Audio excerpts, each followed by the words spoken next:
Mike Tyson once said that everyone's got a plan until they get punched in the face. Well, if you don't have a plan, you're even worse problems, because if you have a plan, at least you can dust yourself down, pick yourself up, and get back in the race. Hello, my name's Pádraig Walsh. I'm a partner in the corporate commercial team at Tanner De Witt, and today I'm going to speak about incident response plans in information security. Over the course of the next few minutes, I'm going to speak about why an incident response plan is important, what an incident response plan is, and some of the key functions and purposes of an incident response plan. So firstly, why would you have an incident response plan? The reasons are both proactive and defensive. So firstly, the proactive reasons. By thinking through a particular situation or scenario, you put yourself in a better position to be able to respond effectively when an incident happens. And that is an incident of any scale. You will be able to prepare for that, you'll be able to respond to it, to assess it, and to learn from it. All of these things can be embedded into the framework and the incident response plan. The defensive reason is that one of the things that investigators will look at after an incident is to see whether or not there was proper preparation, planning, and response in place before an incident occurs. So the absence of having thought through how you would respond to an incident could make matters worse if there is an investigation into a data breach by authorities and regulators after the event. They're the proactive and the defensive reasons why an incident response plan is so essential. So what is it? What is this plan?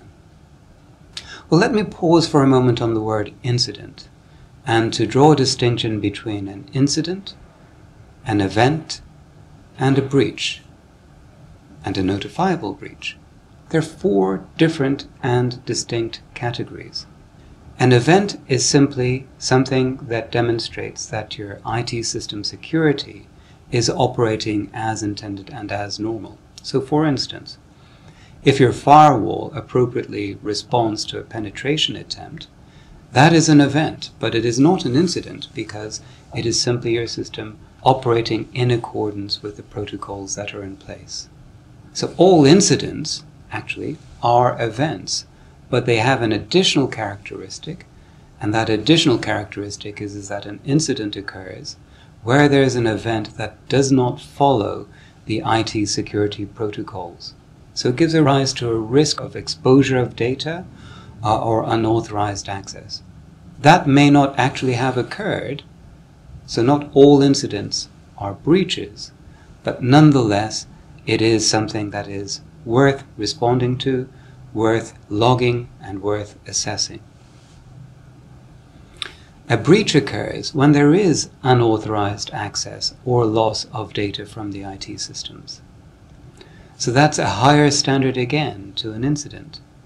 So all breaches will be incidents, but not all incidents will be breaches. And then a notifiable breach is a breach that meets the legal standard that triggers a reporting obligation to another authority or to the owner or data subject in question. So you can see that there are different standards. But in order to be able to respond to the more serious issues, you have to have a system in place where you are logging and dealing with all incidents. And that's why an incident response plan starts with and assesses all incidents, regardless of whether or not a breach has occurred. So what is the purpose behind an incident response plan? Well, for a start, it is to give you a framework within which you can work out how to respond immediately and assess the consequences of an incident. A good incident response plan will have a number of features to it. They will look at a number of targets that they want to address in terms of that framework. It will help you to prepare your readiness for incidents. It will help you in respect of logging and reporting of incidents. It will help you in respect of assessing the seriousness of incidents. It will help and guide you in respect of the responses that you need to make, the remedial action that you need to take to incidents. And finally, it will help you in respect of learning from the incident so that you're able to capture that knowledge that has been gleaned from the incident and make sure that there is a pool of know-how to help address similar situations in the future. Those 5 steps and those 5 objectives are embedded in various frameworks that are available to help you in respect of putting together your incident response plan. There are a number of key features in the plan, but I want to touch upon and pause with 3 of those. Firstly, I want to speak about responsibility and endorsement of the plan. It is important, in fact it's imperative, that there is senior level buy-in and endorsement of the incident response plan. This is not something that is given to an operational department as an operational matter for them to deal with. It is something of sufficient gravity that it needs to be dealt with and approved at the highest level of the organization. That is because in serious incidents, it will be those senior people and stakeholders who will be directly involved in the response, and therefore their responsibility for the plan itself should be from the outset. Secondly, the incident response plan will have a section that will identify the key team persons in an incident response, and it will designate their roles and responsibilities and their emergency contact information. A couple of points on this. The emergency contact information should be information that itself could not be involved in the nature of the incident itself. So for instance, you wouldn't have a work email address as the contact information in respect of an incident response plan, because work emails may be compromised as a result of the incident. So you need to have emergency contacts that are independent of the IT systems that may be the subject of an incident. For the same reason, the incident response plan itself should not be stored in a place that may be compromised in an incident.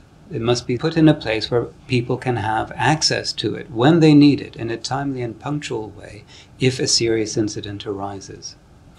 And finally, you would expect the incident response plan to have sequence flows that would give guidance in respect of the normal steps that you should consider taking when an incident arises.